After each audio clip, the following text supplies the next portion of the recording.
It's the most hydrating glowy tint that I experienced, that I ever used. It's not sticky, yung parang goopy na siya. Ayan, diba? So, hindi siya mukhang flat, which I like. Super MLBB niya. Sobrang ramdam ko yung agad-agad na balik niya yung moisture sa lips ko. Siya yung mararamdaman mo yung talagang nagtatagal yung stain niya. As in. Hey loves! Welcome back to my channel. For today's video, ang isi-share ko naman sa inyo ay yung top 6 hydrating lip products ko. And these lip products, perfect talaga to sa mga people with dry lips or chapped lips na naghahanap ng something na makakapag-hydrate ng lips nila but still will give them a good-looking tint. So if you want to know my top picks, then continue watching. For my top 6, this is the Choo Choo Beauty Juicy Dew Tint in the shade Burnt Apricot. Actually, this is what's on my lips right now. I will show you the shade para meron kayong reference. Ayan, so this is the Choo Choo Beauty Juicy Dew Tint in Burnt Apricot. As you can see, diba, parang napaka-intimidating niya just by looking at the swatch. But when you put it on your lips, ganyan yung magiging itsura niya. Ang ginawa ko is, I just dot it on my lips, konti-konti lang, and then in-spread ko na lang using my finger, and it will give you the most natural looking bitten red lips. Kung kilala nyo ako, diba, yan yung mga type ko sa mga lip tints or any lip product. Gusto ko yung nabibigay niyang effect is parang, alam mo yan, yung fresh lang na bitten red lips. Gets nyo na yan. So, ayan, ang ganda-ganda nito. Plus, this one is really, really affordable. And I know right now, nag-release sila ng mga iba't ibang shades pa for their Juicy Dew tints. So, you can explore the other shades, but this one, I like it. Kasi nga, yun nga, gusto ko yung ganyang effect, yung bitten red lips. Yun nga lang, the con with this product is hindi siya super long-lasting. So, mabilis siyang matanggal sa lips, which is why siya yung top 6 ko. Pero, with its hydrating benefit, its hydrating properties, ang ganda niya on the lips. It's very comfortable. It's not sticky, yung parang goopy na siya, yung uncomfortable on the lips. So, very wearable, very lightweight, and ayun nga, ang ganda niyang mag-hydrate ng lips. Moving on to my top 5. So, this one is the Romand Dewy Full Water Tint. Napakita ko na rin to in my previous video dun sa lip products I love. So, I'm going to mention it again kasi hydrating talaga tong lip tint na to. And ang shade nito is Chili Up. Ayan, so as you can see, ito naman medyo reddish orange naman siya, which is still very wearable, and ayun na nga, bitten red lips lang din yung effect na naibibigay niya sa akin. So, I really, really like this one. Sige, isuswatch ko sa inyo on my lips para makita niyo. Wait lang. So, I'm just removing yung Choo Choo Beauty. Ayan, pag na-remove mo pala si Choo Choo Beauty, medyo may naiwan din naman siyang stain, just like that. So, okay lang din naman kahit hindi siya super long-lasting, no? Ayan, so now, i-apply ko naman si Romand Dewy Full Tint in the shade Chili Up.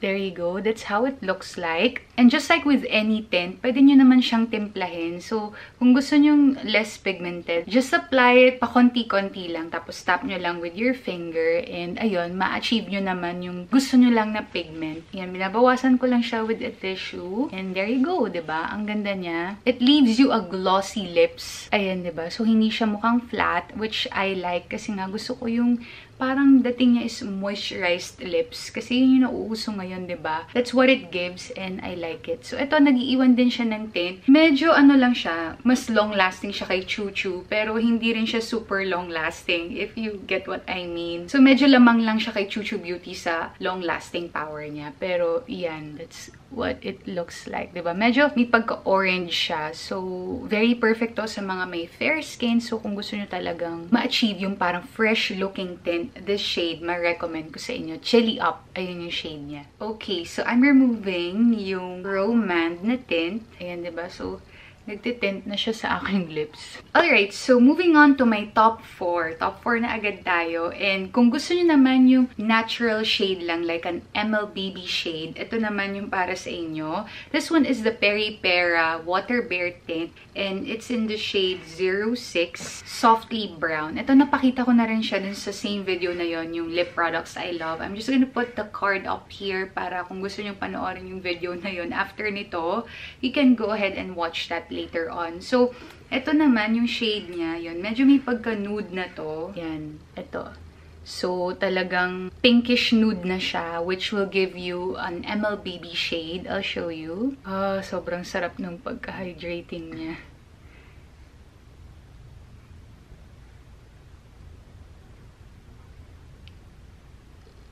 There you go.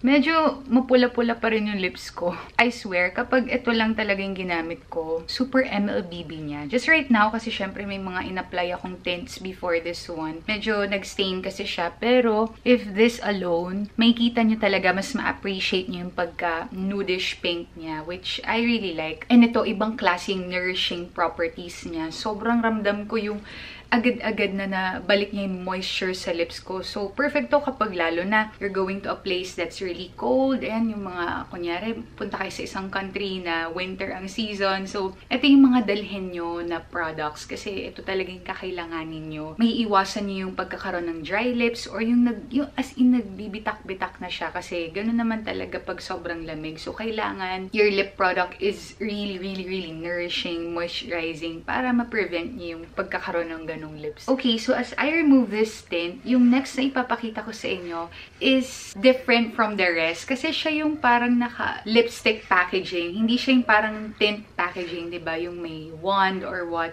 So, ito talaga parang ano siya tinitwist. Yung regular lipstick bullet, ganon. Is more of like a lip balm, but a tinted lip balm. So, this one is from Get Ready With Me. Yung kanilang Lip Booze Sheer Balm in the shade Pink Moscato. This one, naaalala ko, ito yung ginamit ko the whole time when I was in Hong Kong. Kasi, the time na nagpunta kami sa Hong Kong, December yon, sobrang lamig talaga. So, I really had to use a product na hindi magdadry yung lips ko. So, ito yung daladala ko on that trip. So, buti na lang nadala ko siya. Kasi if not, mapapabili ako ng lip product doon or anything na hydrating. So, buti na lang talaga dala ko siya and nakasurvive ako. So, ito siya, lip balm siya, a tinted lip balm. And, ganyan yung shade niya. It's really pink.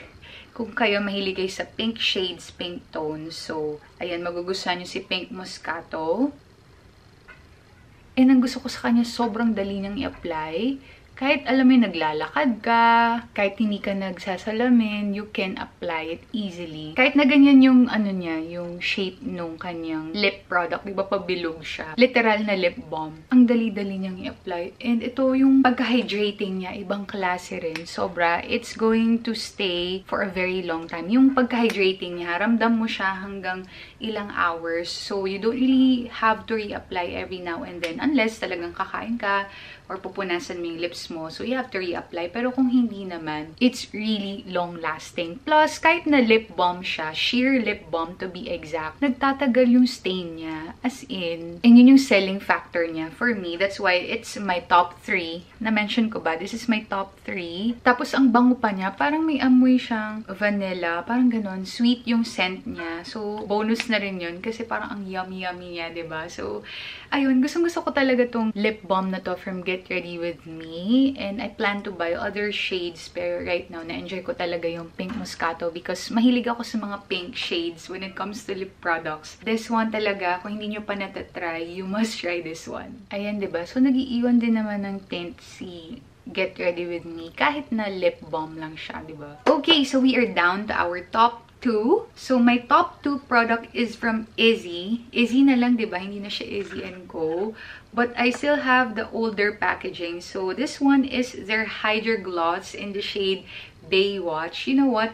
I did not expect to like this one. Actually, yung kapatid ni Carl, si Karen, siya lang yung nagbigay sa akin ng idea na maganda to. Kasi that time, it's on buy one, take one sa SM department store. So, pareho kaming shade na kinuha. This one, yung Baywatch. Surprisingly, ang ganda niya. Ang ganda-ganda talaga niya. Kita ko sa inyo. Di ba ganyan siya? Color red talaga siya. As in yung parang blue-toned red. It's not this type of red. Yung parang may pagka-warm red. Ito talaga as in straight up blue-toned red. Blue-toned yung parang alam mong red na red na red. Akala ko noong una hindi ko siya magugustuhan. Pero see this one?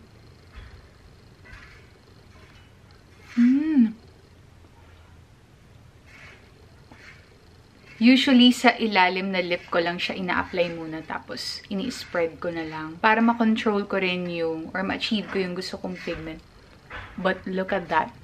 glossy kung glossy. Para siyang lip gloss. It's Hydra Gloss, diba? So, yun siguro yung idea na yun. It's like a lip gloss, pero a tinted one. Plus, it's really hydrating. Siguro yun yung ibig sabihin ng Hydra Gloss. And this one, sobrang love na love ko siya, which is why it's my top 2. Although, I have to mention, among these lip hydrating products, siya yung mararamdaman mo yung talagang may something sa lips mo. Yung feeling na naglagay ka ng petroleum jelly, tapos naglagay ka ng lip tint sa ibabaw, which I love doing. Diba? Alam niyo yan, ganyan yung ginagawa ko every time I apply a lip tint. So, ganun yung feeling. Para kang nag-apply ng petroleum jelly, tapos nag-apply ka ng tint. Kaya talagang yung hydrating benefit niya, ramdam na ramdam mo. Pero it's not bothering. Hindi siya yung sobrang heavy. Nararamdaman mo siya, yes, pero hindi siya bothersome because it's not goopy at all. That's why I really love this Hydra Gloss from Izzy. And gusto ko rin i-try yung ibang shades pero hindi siya available. Like yung Cowgirl, yun yung ina-eye ko na shade na kunin kasi parang ano siya, pinkish nude. So I want something naman na medyo MLBB other than this one. Now we are down to our last product, which is my top 1. I think may idea na kayo kung napanood nyo nga yung video na yun, na yung lip products I love. Siya yung top 1 ko kasi siya yung nakapag-check ng lahat ng gusto ko in a hydrating lip product. So this one is from Peripera. This one is yung kanilang Ink Mood Glowy Tint in the shade 03. Sobrang gusto ko to. Tinitipid ko siya actually kasi nabili ko to sa Japan nung May pa last year. Pero I have a backup of this one. Pero gusto ko lang siyang tipirin. Although this one is available naman dito kasi nga may mga Peripera stores na naman tayo and online.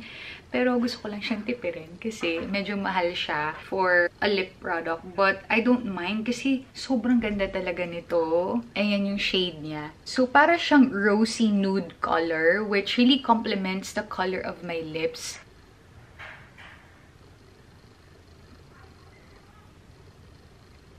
This one also has a sweet scent to it. Kaya, plus point din siya sa akin. Gusto ko yung may mga ganon when it comes to lip products lang. Pero yung sa mga face products, ayoko nang may mga scent. There you go. 'Di ba? Sobrang even niya i-apply. And it really hydrates my lips very well. As in, sobrang ramdam ko. 'Di ba? After kong i-remove yung previous gloss, pag-apply ko nito, as in, balik agad yung moisture. And this one gives the gloss that I really love. Ibang klase. Talaga, among all these lip products, iba, siya yung pinakaiba yung gloss. 'Di ba? Parang sobrang glazed ng lips ko. 'Di ba?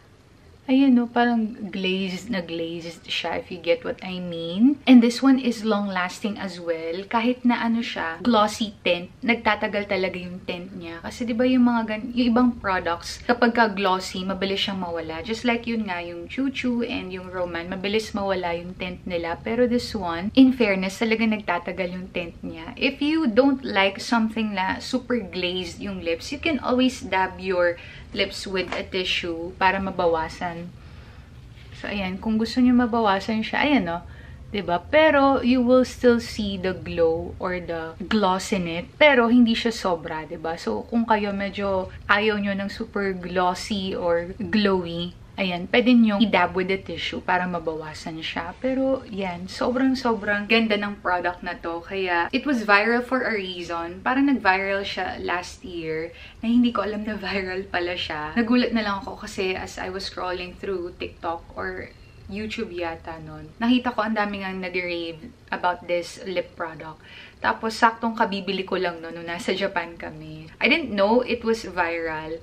Pero, nung na-try ko, talagang naintindihan ko kung bakit siya viral. Kasi, it's the most hydrating glowy tint that I experienced, that I ever used. And na-check niya talaga lahat ng hinahanap ko in a lip product. So, it's hydrating, it's long-lasting, it's very nourishing, and the tint applies very evenly. So, yun yung mga gusto ko talaga. Kasi ayoko nung yung parang isang area lang sila namumuo or what. Gusto ko sobrang even nung pagkaka-apply. And this product just performs that way. Kaya this is my top 1. Kung hindi nyo pa natatry ito, I tell you, it's a must-try product. That's why I highly recommend this one. So again, a quick rundown of my top 6 hydrating lip products. So first is si Choo Choo in the shade Burnt Apricot. Yan siya. Top 5 is the Romance Dewy Full Tint in the shade Chili Up. Top 4 is the Peri Pera Water Bear Tint in the shade 06. Top 3 is the Get Ready With Me Lip Balm in the shade Pink Moscato. Top 2 is the Izzy Hydra Gloss in the shade Baywatch.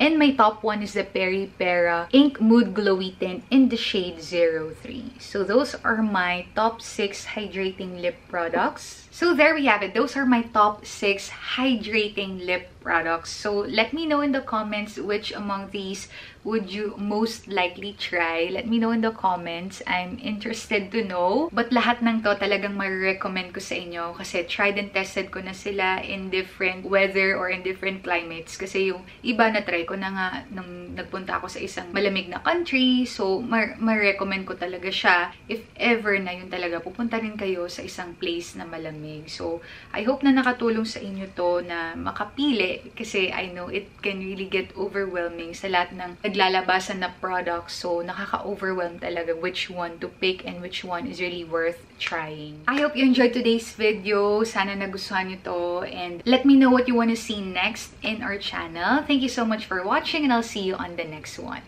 Bye, loves!